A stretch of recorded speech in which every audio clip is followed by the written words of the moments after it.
to this webinar in the framework of the DIFME project. The webinar, we call it the Digital Marketing in Self-Entrepreneurship. I don't want time on the introduction. I want to give you the time to the speaker, but I just want to introduce the agenda. So just wait a minute. Okay, so the speaker today will be after me. There will be Marika, and she is project manager for the DIFME project for Malta Business Foundation. And then we have Dr. Svetlana for the academic director. She is from the Academic Director Institute for Contemporary Education in Serbia. And then the third and the last intervention is from Dr. Petio.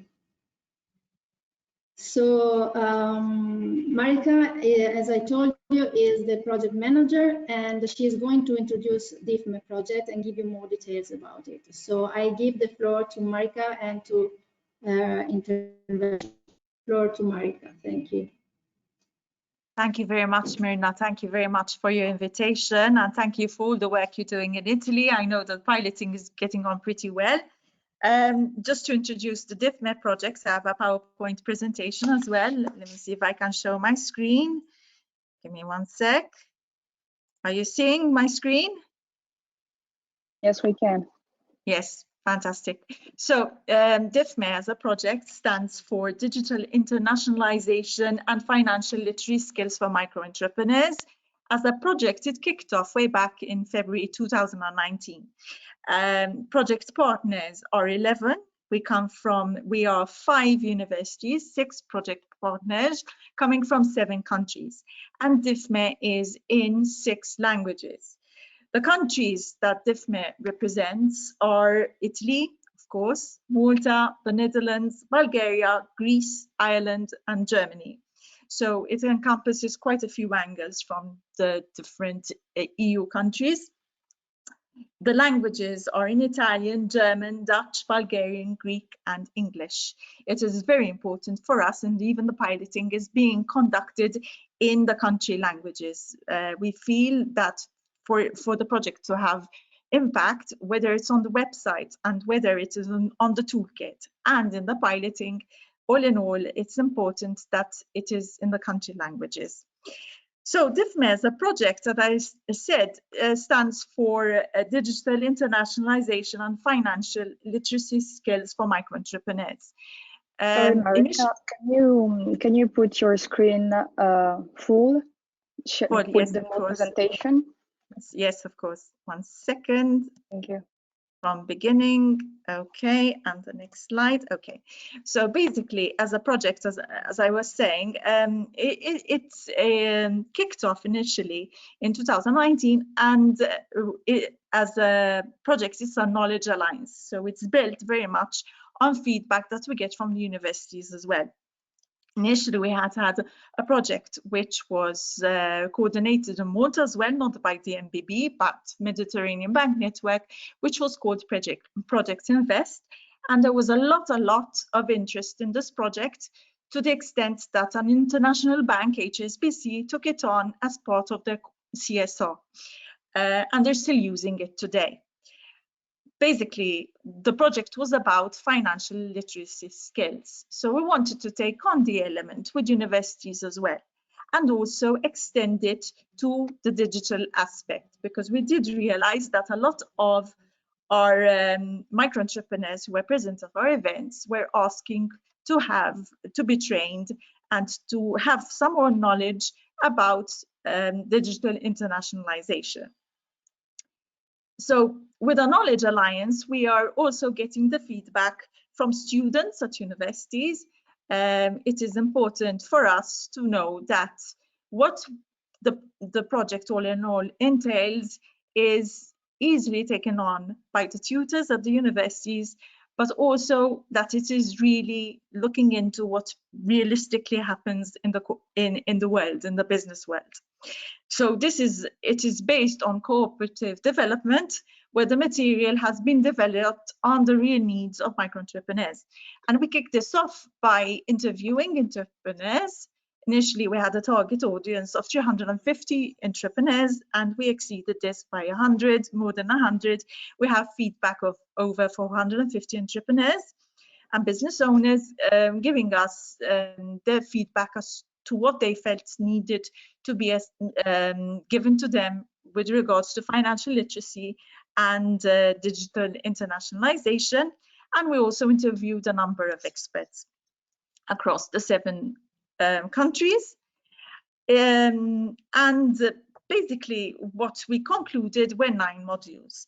And each module has been developed between a business partner and a university partner. So the content is as user-friendly, it's not as academic and as user-friendly to the realistic world of the business world. As a project, one has when one wants to participate in this to learn more, one has the option to either do it alone. There's the individual online studying, where the entrepreneurs can study all the materials individually online themselves. There are 9 modules.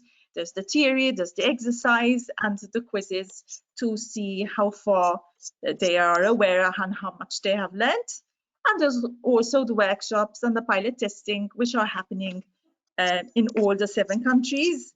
And they are all happening in the business language of those particular countries. So we're not just limiting this to English. It is available in Italian and in Dutch, German, Bulgarian, Greek, and of course English. Who are the partners? Well, as I said, we have a number of universities. So we have Uniwa, which is based in Greece as a university, the University of National and World Economy, which is based in Bulgaria, TUD in Dublin, University of Malta, and Regensburg University as well. As business partners, we have the Malta Business Bureau based in Malta and is the coordinator of the project. We have EDEC based in Greece, Incubator Leeuwarden based in the Netherlands, ESOP based in Germany. We have Do Learn Finance based in Cork, and of course, Eurocrea. What have we done so far? We had, as I mentioned before, a survey, and we also had the universities that did some research as to what the curriculums are currently offering. Each country had prepared a report, and we developed a new learning model. All what we developed has been translated, and now we're at the stage of the pilot testing. Ultimately, we hope, we don't know how far we're going to get on a physical level, to have an event towards the end of the project where we have at least 100 participants. It would have been nice if we could have a final event in Malta, depending on the COVID situation, and all the partners will sign MOC. So basically they will want to implement this, even the universities themselves, within their curriculum. That's it about the project. As I mentioned, we're currently doing the piloting, so please contact Myrna for piloting specific to Italy. If you'd like to contact me, I'm available at info@difme.eu or at muber@mbb.org.mt. I have a short video which will outline exactly what the DIFME project is about, and I know that it's going to be following this. So thank you for now. After the video, there'll be Svetlana who will be ongoing with the program. Thank you.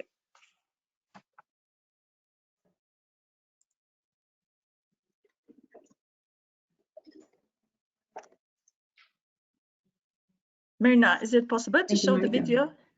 Okay, okay, thank you. Yeah, Maureen, I think she is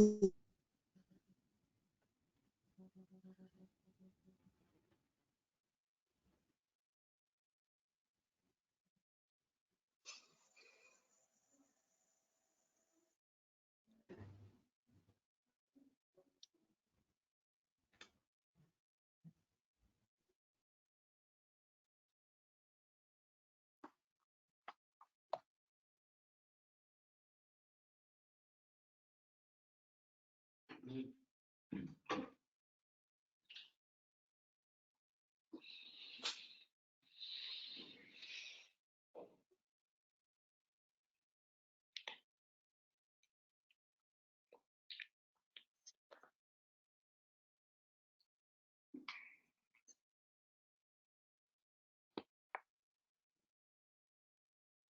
don't hear Maureen.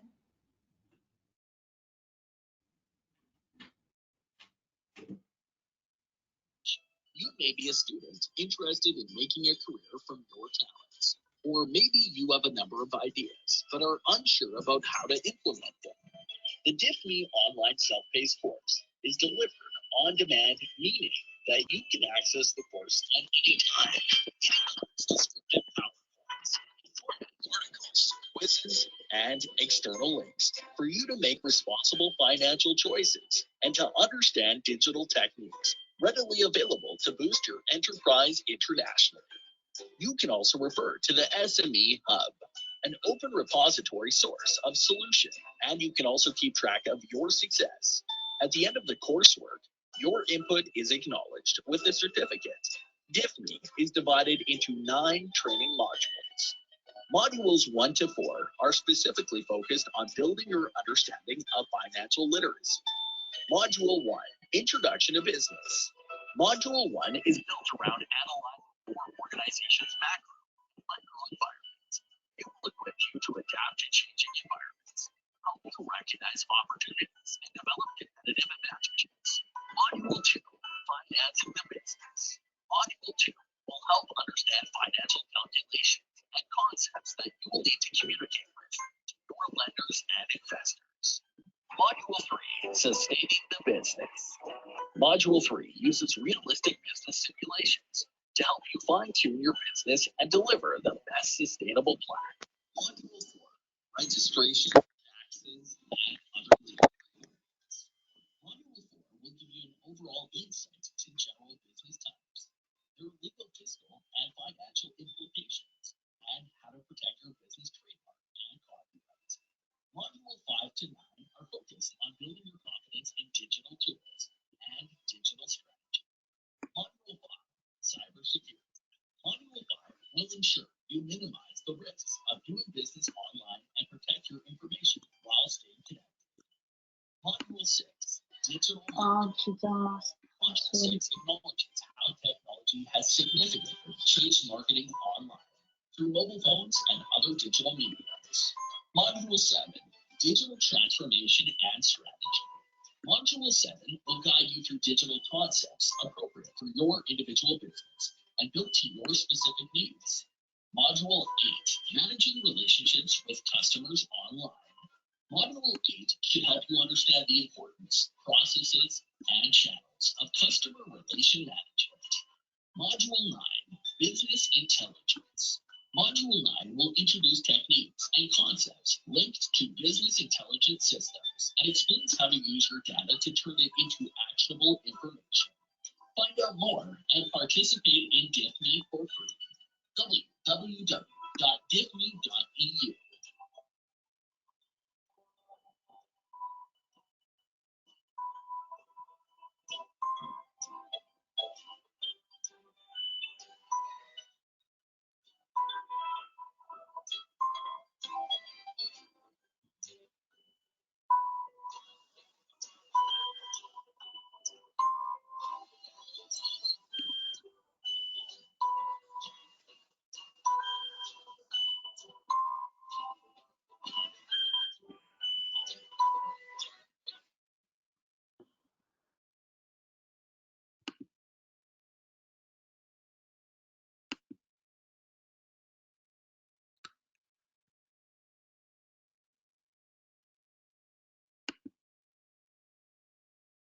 Thank you, Maureen. The audio was not very good, but if anybody would like to have the video, just tell us, and glad to have the link for the video. But in our social media, you will find it for sure.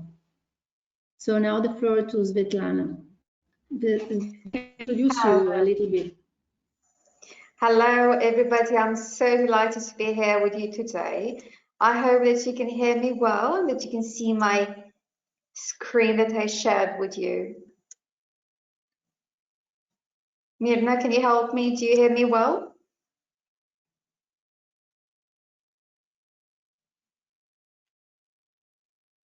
Hello? We can hear you, Svetlana, and we see All your right. presentation. You can go. Wonderful. So today I'm going actually to talk about creativity and how creativity gives a spicy twist and a special flavor in digital marketing.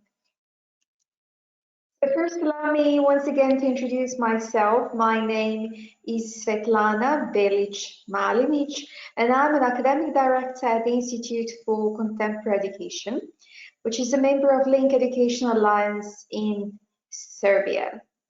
My focus has always been creativity in education, creativity in life, and believe it or not, I'm actually delighted to share with you that World Economic Forum decided to propose upskilling and reskilling in the next 5 years. And believe it or not, creativity, originality, and initiative is in the focus.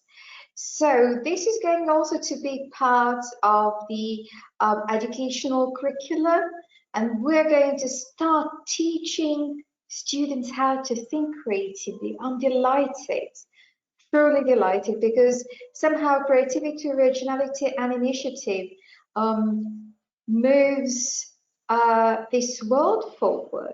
It helps the society become a learning society which is innovating and always going upwards and onwards and forward. And this is a wonderful thing to share with you today. Now, before we actually start talking about how creativity gives a twist to digital marketing and how we can spice it up a little bit, I have a question for you. How does creativity work in the first place? We always like to think of creativity in one way, but here is something that Ken Robinson holds. He says the creativity involves putting your imagination to work. In a sense, creativity is applied imagination. What is the difference between creativity and imagination in the first place? You know, creativity is quite innate. Children are born with creativity. It's not something that you can actually learn, but you can unlearn. Unfortunately, we live in a society where we have social norms, educational norms, business norms, and very often this creative spirit that students and children usually have becomes irrelevant. It becomes redundant. And imagination is there to spark it up a little bit, right? You've probably heard about the left and the right side of the brain, that the left side of the brain is for reason, mathematics, sense of time, logic, and things like that. And the right side of the brain is for creativity, for music, for emotions, intuition. But is that really true?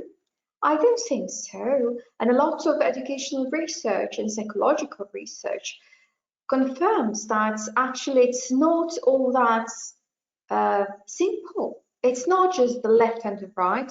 We're all mixed. We just have predominantly right, predominantly left brain side. But the point is that we're all creative. We just like sometimes to bury that deep or let it come out. So creativity comes with a problem, then you have thinking, and then you have solution. Ta ta ta ta. As simple as that. Is it really that simple? Actually, there is science behind it. It's called the creative thinking process. And the science says, okay, we do have ideas, we start preparing these ideas, we start thinking about them. Sometimes you can cook creatively, sometimes you can even drive your car creatively, go the other way around and so on. But the point is that these ideas do not come naturally, they are part of a process. So while we're preparing these ideas and somehow maybe drafting, sketching, or just thinking about them, they are incubating. They're incubating in our heads, in our brains, in our minds, and they are cooking and cooking and cooking. And then you have that aha moment known as illumination. This is the moment. It happens to me very often while I'm showering. Then I say, oh, yeah, I know what that is. And then I rush out and I want to jot it down, and then I realize that my brain just left me and that I forgot that brilliant idea that I had just a minute ago. Happens very often. But the point is that when we have all these ideas, it's not just, aha, I have an idea, so what do I do with it? You actually have to verify this idea. You have to verify it in reality to see if that really works, or is it still at the level of your imagination? Now, if these are not verified properly, you can always go back to incubation, cook them a little bit more, and then have the aha moments where the changes. And this is a wonderful loop that creates new ideas in your thinking process. But sometimes we need inspiration, right? So let's just take a look at this beautiful cartoon, which says, Hobbes is asking Calvin, do you have an idea for your story yet? Nah, I'm waiting for inspiration.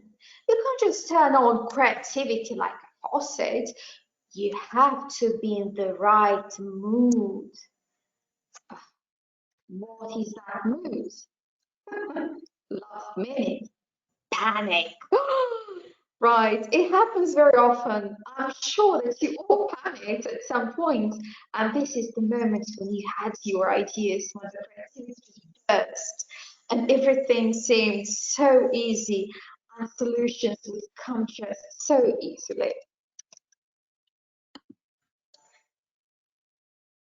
In teaching, I'm a teacher. I really like to teach. I very often use something called 6 thinking hats. This is actually a game, and the students like playing this game. It is an approach by De Bono. I put this reference at the bottom so you can take a look at it. So what does it mean? If you have a problem and you're looking for a solution, well, you can put different hats on, and each hat gives a new perspective to your solution. So you can think about facts, what's reality, what is the current information on the issue problem. Then you can think about process, what conclusions or summaries can we make in moving forward on this issue or problem. Then you can think about benefits. What are the positive aspects of the current situation, issue, or problem? You can also put your feelings. This is very human-centric, right? And you say, how does everyone feel about the current situation, issue, or problem? You have also to think about cautions, about those threats that come along. What are the negative aspects of the current situation, issue, or problem? And finally, you can also think of alternative ideas. What ideas can we think of to solve the situation, issue, or problem? Now, the important thing for you is that you don't have to put 6 thinking hats in this order. You can choose the order that you like. Maybe you now think about all the problems that come along and how am I going to overcome all those problems? And you start with threats. And then you can think about benefits and how you feel about it and how you can progress. And now that you've progressed, what the facts are. And creativity is basically everywhere. I like to say that when you create ideas, when you have this creative ideation, the only thing you have to do is actually put the creative hat on. I like to do that. But today, I'm not going to talk about what I do with my students to help them create ideas. I'm going to share with you actually some wonderful ideas that I particularly liked. And I'm sure that you know very little about them, or that you have noticed something very specific about them. So, are you ready for a task? My first task is Amazon. All right, you know Amazon. You probably order some books or presents or something like that. But what does it mean? Does it send us any subliminal message? What is this arrow for? Does it tell you anything? Oh, look, it's from A to Z, right? So on Amazon, you can find anything you like from A to Z. What a clever idea, right? Task number 2. Aha, it says Tour de France.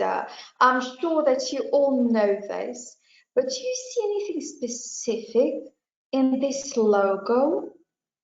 Do you see this yellow circle? Do you see anything else? Can you look beyond? Right, let me help you. I'm going to hide something now. Ah, what do you see now? Do you see a cyclist? Wonderful idea, isn't it? Okay, number 3. You know FedEx, right? They're sending our packages everywhere in the world. Do you see anything special here, or is it just FedEx, something like that, you know, like colors or something like that? To be honest, I didn't see anything beyond that. And then I realized there's an arrow. There's an arrow which is telling you where to go, right? Aha, it's a Spartan Golf Club. This is one of the most beautiful logos I've actually ever seen. I believe that you can see the Spartan, right? Helmet and the eye and everything else, but do you see a golfer? There it is, right? It's a wonderful combination of how you send subliminal messages. I thought that this graphic design was really fantastic.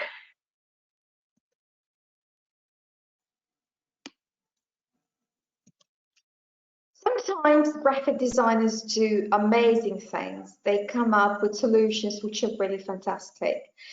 I've come a lot across these ideas, and I really love this one.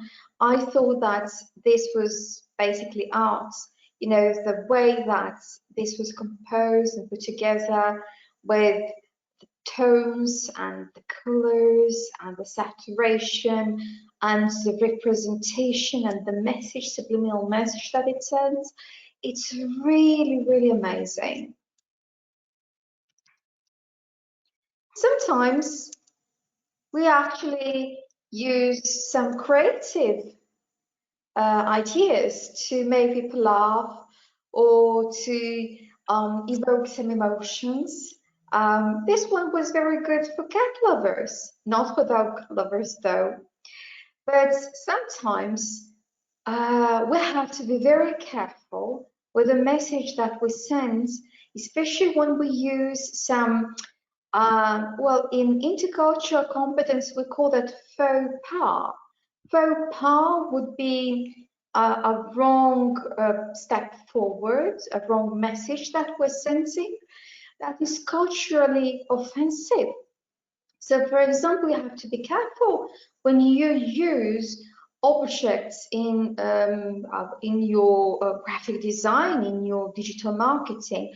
For example, you know that a cow is a sacred animal in India, so you would never use cow to put a funny wig like this and say, ha ha ha, look how funny this cow is, because that would be very, very offensive for someone who lives in India. Also, you have to be careful with some words that's pronounced in an offensive way in some countries. For example, did you know that a clock is pronounced the same way as death in Chinese? So if you're using a clock in your commercial, what kind of a message are you sending to people in China, right? So you have to be careful. You have to think about the words and the sound of words in other languages as well, especially if you are using, I don't know, something that sounds so fantastic in your language, but it does not in other languages. I'm going to tell you this was like a first-hand joke anecdote that I had a few days ago. So I was talking to people from Finland. We were planning about having a presentation here in Serbia about Finnish education, and they said we have so-called sisu schools. Sisu, and I was like, oh my god, that's a very nasty word in Serbian, not just in Serbian, but in a lot of Slavic languages in this region, and it means it's a vulgar word for breast, right? And I said, well, if you're going to present a school, you have to change the name of the school. Otherwise, I'm not really sure what the message is going to be and what we're sending to our customers.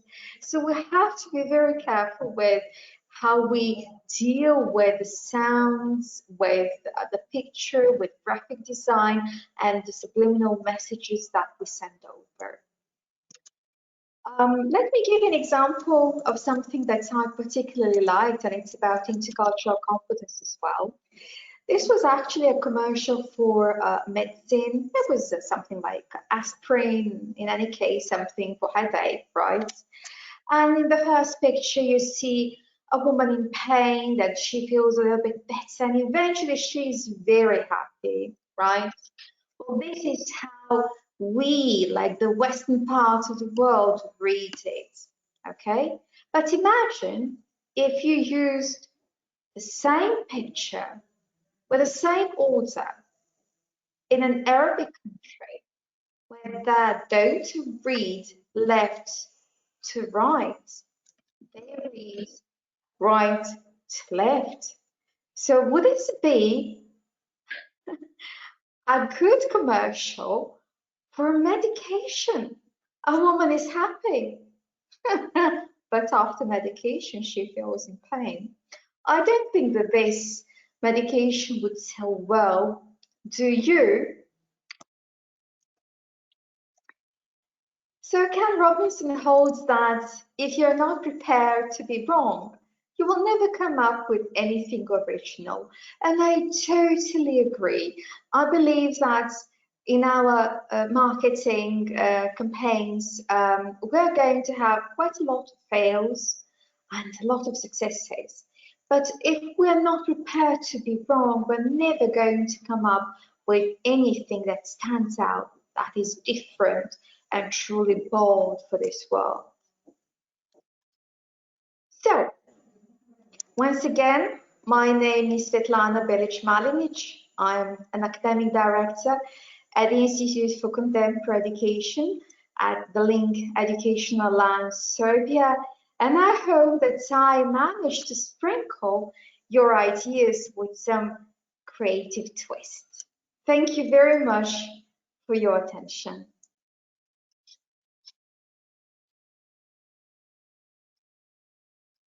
Thank you, Svetlana. Thank you for interesting, really. So now it's the turn of Petju. I think he's there.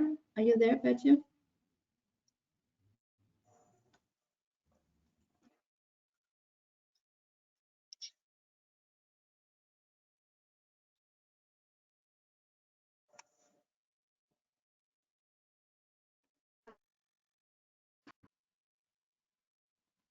Petju, are you there?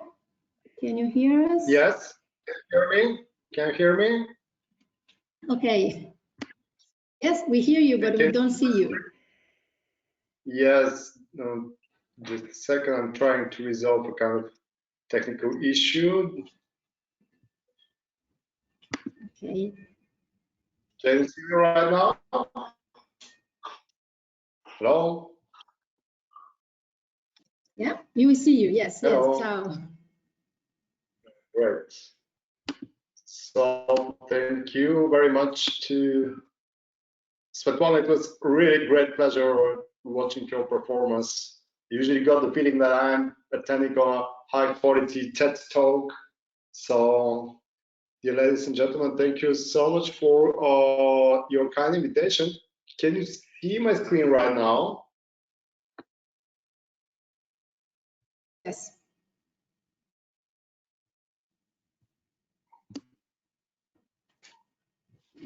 My presentation, can you see my presentation? Yes, we can, Petja. Yeah. Can you put it in the presentation mode, please? All right.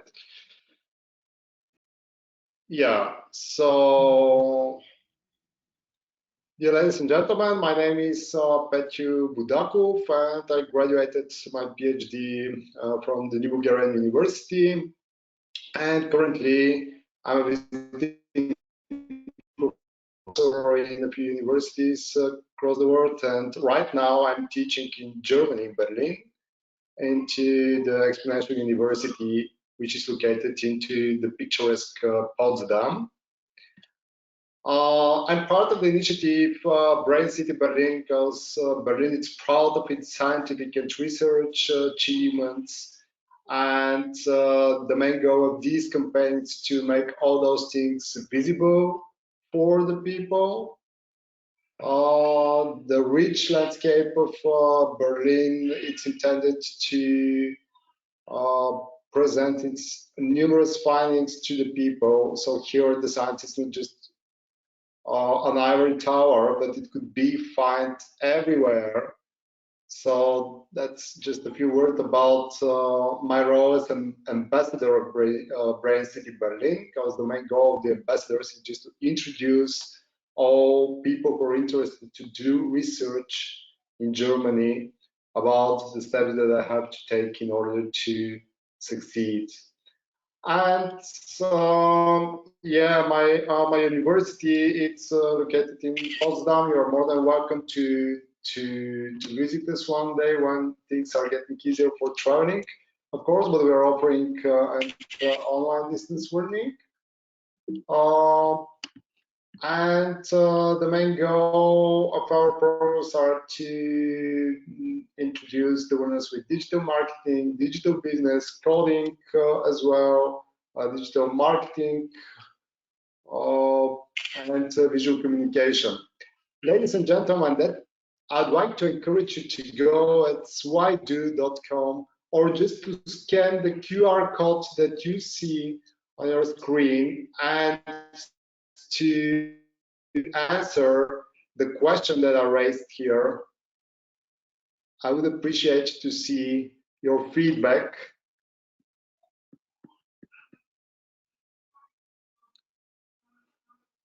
So the question is, what are your ways to get incredibly inspired every day?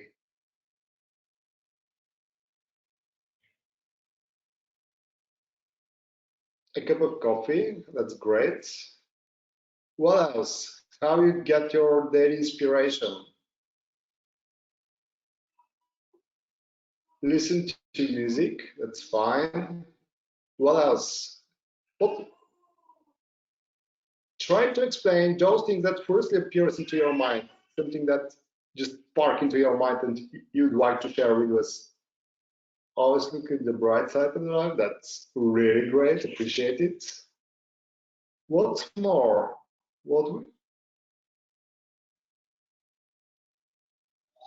Interacting with people. All right, what kind of people? More positive, probably, or those who interests sleep. It's a nice way to get inspiration. Why not? Dreams could make us feel much more inspired. Great. Anyone else? TED Talks, great. Beautiful dreams as well, I agree with you. What else? What else? Reflection sounds interesting. Okay, I'm going to make a screenshot of your thoughts, guys. You're amazing. So interesting insights that I could learn a lot. But you also, by this quality of words that you could see right now on the screen. So taking your daily inspiration, it's closely related within the development of something that is really, really creative artwork, or in other words, creating a website. And before I proceed with the topic, I'd like to foster your attention and to encourage you to open your eyes up whether this image is a 3D or a photography. Try to pay attention on the tiniest details here, on the textures, colors, shapes, forms, what else? All other details.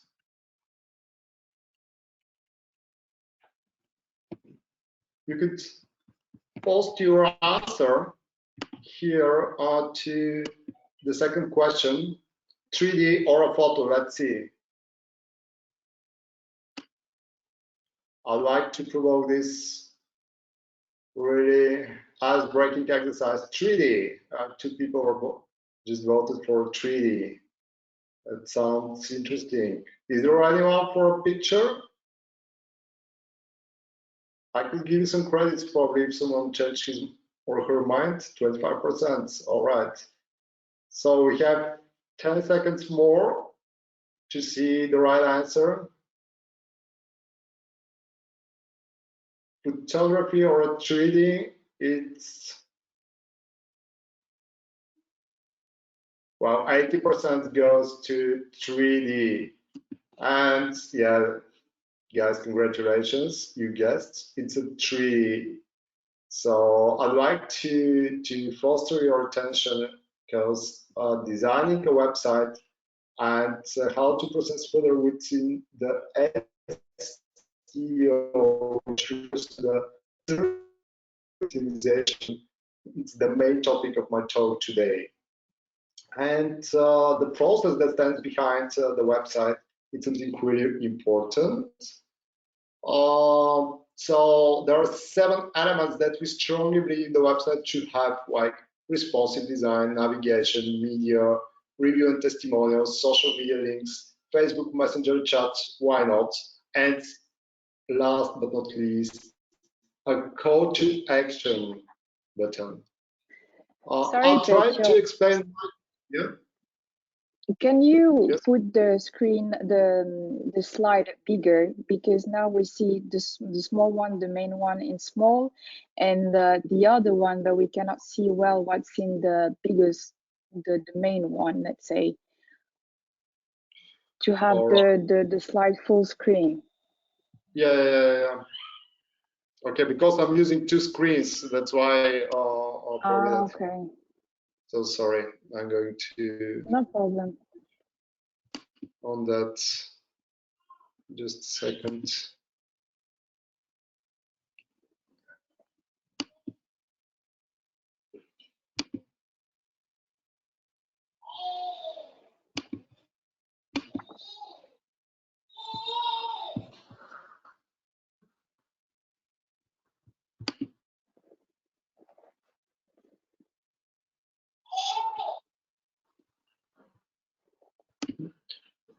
Is that better right now, or is it the same? It's the same. Oh, that's just a second. I'm going to.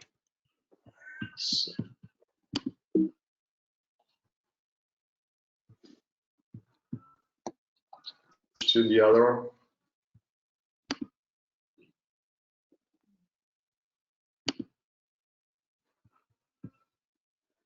Okay. Okay, it's getting better, I think. And Yeah. I'm maximizing. Perfect. Yes. We see better the screen. Thank you so much. Yeah.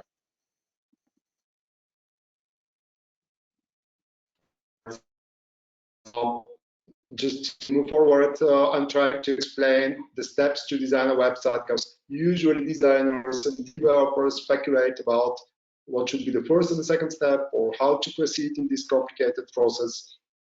And based on my 15 years of experience in that industry, as being a founder of my advertising agency, pfstudio.eu, I'd like to share a couple of insights regarding first one. It's how to set up your goals. You have to be really very clear. When working with clients, it's usually really important to strictly define the focus of your website, because they could have something different into their mind, or they just start for one single page website, and suddenly it turns out that you have to develop 30 to 40 pages website, including an app. So you should be really, really very clear, and to help them to identify the real goals that stands behind their web page. Second, it's about scope identification and how to define the scope, which means that you have to be really very good to organize all the thoughts that the client are going to share with you, and to make sure that you have a clear and very precise scope of your website. Third step, which is really very important, and I'd like to encourage for not underestimating, it's to sitemap and wireframe the website that you're going to produce, which means that you have to be really very precise in terms of identifying the structure, the backbone of the website. I'm going to show real-world examples to each step, linked to each step later on, just to make sure that you're going to understand correctly what I mean. It's try to be really very precise when designing these sitemaps and wireframes, because you could involve your clients to each process of your workflow. The content creation, it's incredibly important in terms of the search optimization, and what kind of words, keywords, key phrases, how we are going to organize them. All those questions really matters.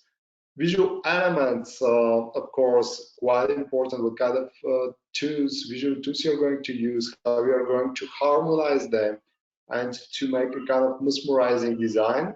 And testing, it is the last process, which refers that you have to make sure that all links work smoothly, and you won't leave your users disappointed in case they click and the quite famous and common error 404 appears on the screen. So let me move forward. The first step, goal identification. So there are some processes that we have to take into account, but usually try to answer the question, who's the site for? Who do you expect to find? Are we talking about e-commerce, or a blog, or a website who's got just representative functions? It is really important to get to know those answers. Does the website need clearly to convey the brand's core message? How the brand's core message is going to appear and will be conveyed through the tools of the graphic design. What are the competitors' websites? How do they look like? So obviously we should be differ. We should stand out, but we also must legitimize our brand into the same niche, into the same fields. I would recommend regarding the first steps, it's audience persona, creating the audience persona, create kind of design brief, and try to analyze the competitors' branding and corporate identity. Talking about the persona, it is really very important to know who you're talking about, how you're going to communicate with the people. And I'm giving you an example to Fitbit that a colleague of mine and me supported. There are three very important aspects here: to analyze the current situation, the user motivation and the outcome. So you could see it's an example that we just took from a post of a representative of their target audience. So those posts in Facebook, Instagram, whatever, they're really very helpful because we could clearly identify the three main aspects that lead for making some improvement or just to design a product. And thanks to all those analyses, we created Charlotte. Charlotte, it's the user persona. She's a fictional character and represents a large number of people who's got similar interests, behaviors, needs and goals, as we identify this category here on the screen. And it's quite helpful to imagine the person that you're talking to. Second step refers to scope definition. It is about how to precisely allocate the number of work that you're going to execute throughout the process. Developing a website refers to be very well organized and to communicate excellently your idea with your clients. Otherwise, you run the risk for not being very well understood. And here you could see some examples of how the project work could be organized in order to stick to particular deadlines. So deadlines could help you. Fixing particular deadlines to each process could help you to be really very precise and to avoid moving back to a step that you don't want to repeat. Like if you're almost done with design, so you go to content writing and assembly, then you go to testing and reviews. And if you go back to coding, it should be just because there are some minor faults, but not because you have to readjust and redesign the whole process. Step 3, it's about sitemap and wireframe creation. I mentioned that I usually put a great emphasis and highlight on this stage because it helps us to be very well organized and precise and to support the users when designing their user experience. Because here we have to allocate and segregate the huge amount of information that we have into particular tabs. As you could see here, like home, search, brands, categories, and etc. And to design the user experience paths, like how many clicks the users usually need for reaching the information they need. Not maximum than 3. That's my piece of advice. And here it's an example of a kind of mind map that we created for my company's homepage, bfstudio.eu. Tried to organize and arrange different aspects from our activities. It looks easy, but believe me, it took a lot of time. It's a time-consuming process, and I would say that it's even more important than the design process, because here we're making the foundation, and it's like building a house. It could not be built correctly without having a blueprint. So here, mind mapping, it's exactly the same, organizing and making certain suggestions. Sorry. So here you could see on the screen an example how we proceeded further once the content was developed. So we just tried to build up our website, tried to go further with the process. Sorry. And so and then we created a kind of low fidelity mockup. And then what I would suggest here is to use Balsamia, Sketch, Webflow, Ride Maps, MindNote, why not? And now the content creation.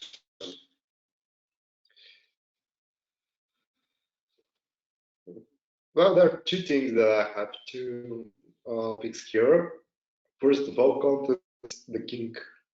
It's really, really very important. And then it helps us to create the search engine optimization in two things. My piece of advice, be short, snappy, and intriguing. Like this. Do you enjoy such kind of website?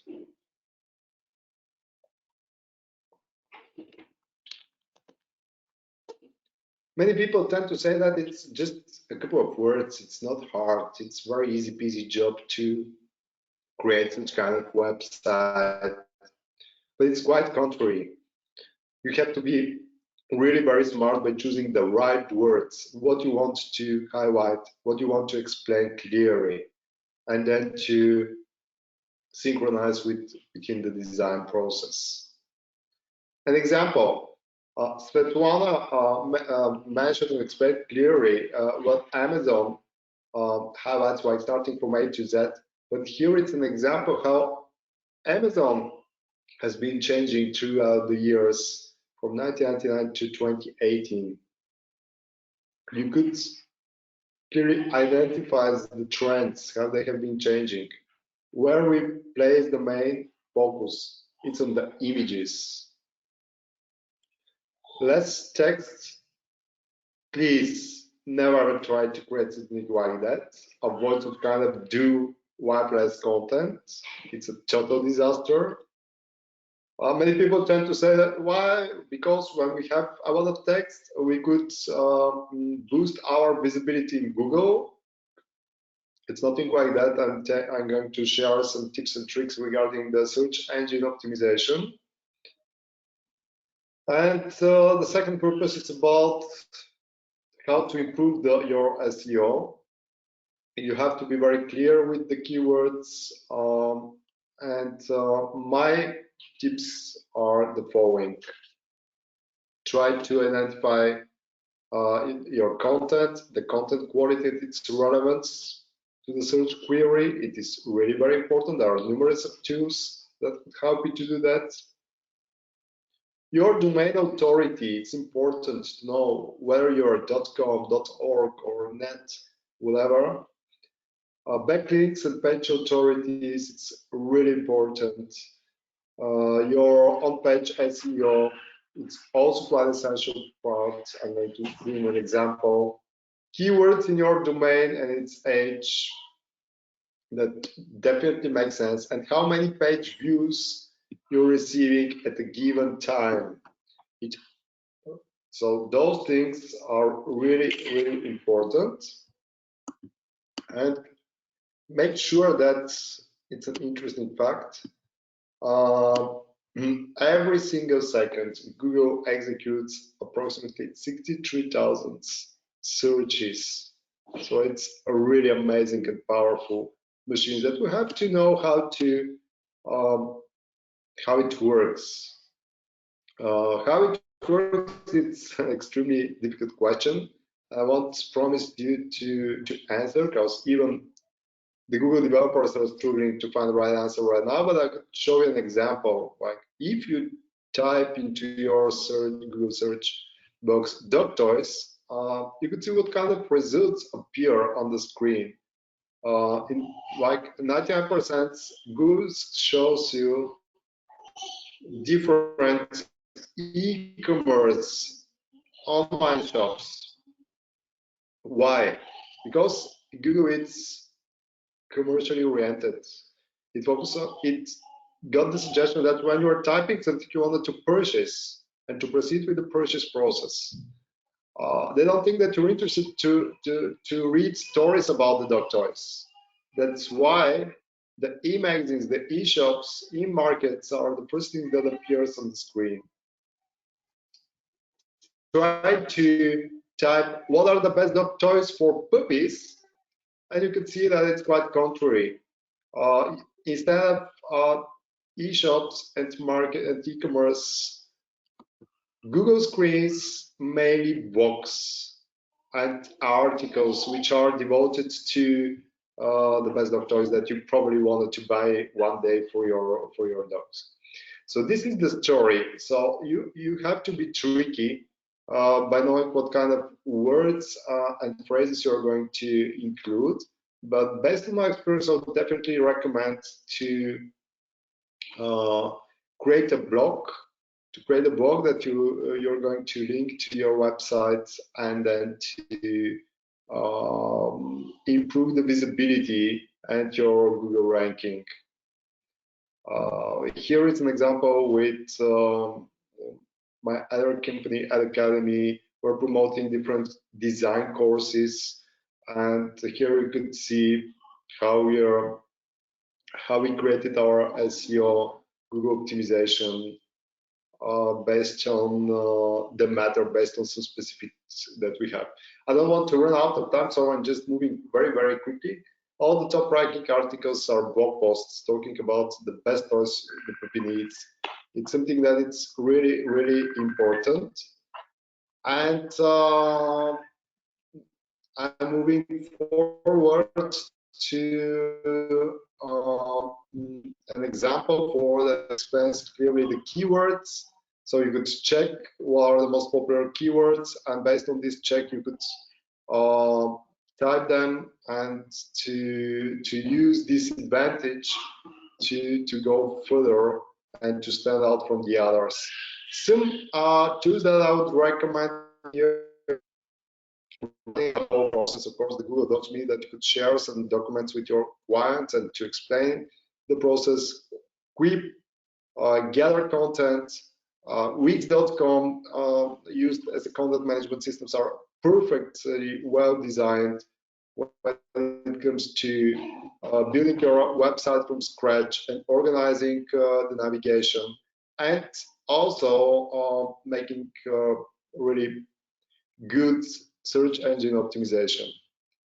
And so we're almost winding down to the end, where we got the visual elements, which are really very important part of the story. I wanted to give an example, like which of the two images you rather prefer, the left or the right? I would suggest that 91% would respond to the left one. Why? Not just because the clock is 31.78 on the right side, but just because the visual unity and the consistency between the elements. Here you could see on our example, like you have to be very precise when you're designing your website, how you're going to align all shapes, forms in order to reflect harmony and to be really very well and aesthetically appearing. So here you could see the huge space that goes after OK into the field. So we have to be precise and to avoid such kind of faults. Same for the image. So try to assure users with a good contrast and to make the image to be really easy and very well grasped. There is a variety of different images that you could even download for free from websites like Pixels or Freepik, or there are a large number of different photo banks and libraries. I would encourage you to work with photographers, or you, whatever kind of photography skills he has, try to create a picture, use high quality pictures, and try to engage your users with the visual content.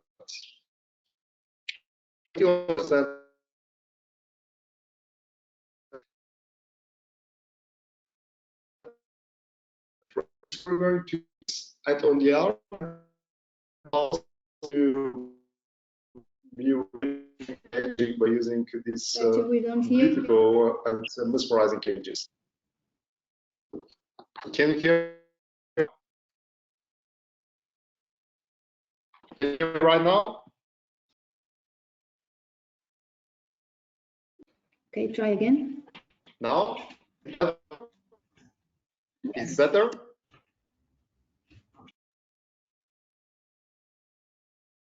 We do hear you, it's just that sometimes the sound cuts and we cannot hear fully what you were saying just now. Okay, I think it's better now. Try again. Because also the image is better. Sorry, probably there are some technical errors that appeared. Can you hear me now better? Okay. Yeah. Yes. So 84% of the communication will be visually by 2023. I would strongly encourage you to go using many and variety of different images. 92% of the internet traffic will be based on video content. And don't imagine such kind of professional video content, rather it should be more YouTube based, where amateurs and they could take videos and share with others, with peers. That should be the future of the traffic. And 85% of the users are more likely to buy a product after the product video. And because many people tend to say that the visual content is very large, I use this compressor to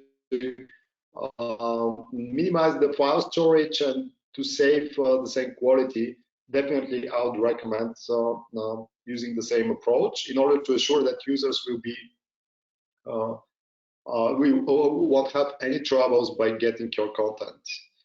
And here I recommend some particular tools that you could use for visual elements, like Sketch or Illustrator or Adobe Photoshop, mood boards as well. They're perfect when it comes to designing your content. Website testing the last time before launching, that every single link works properly. So here I would recommend W3C link.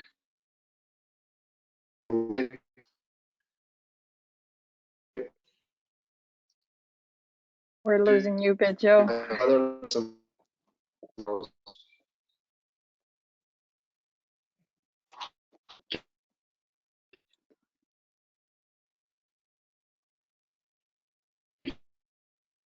Mirna, can you hear Pedro?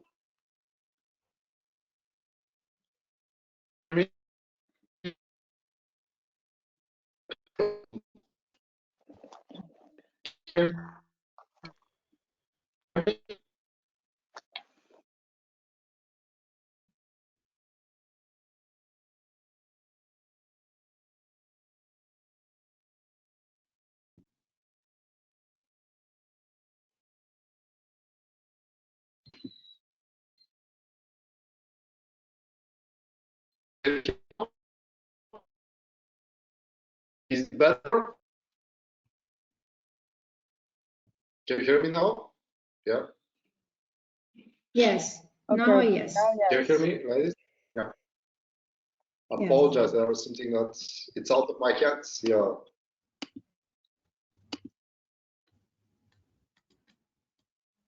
Get inspiration from some beautifully designed websites and to check how they work.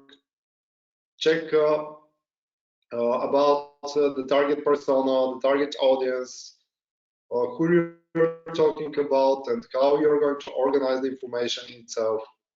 So all those elements are really, really very important.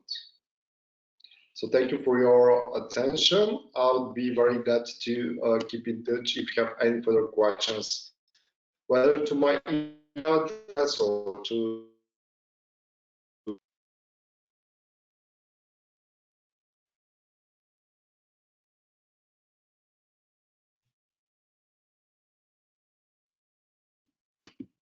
Okay, thank you very much. Moran, do you hear me? I do. Okay, I can't share my camera because my connection is also very well, but uploaded the final slide so that we do the final and conclusion, and thank you everyone. So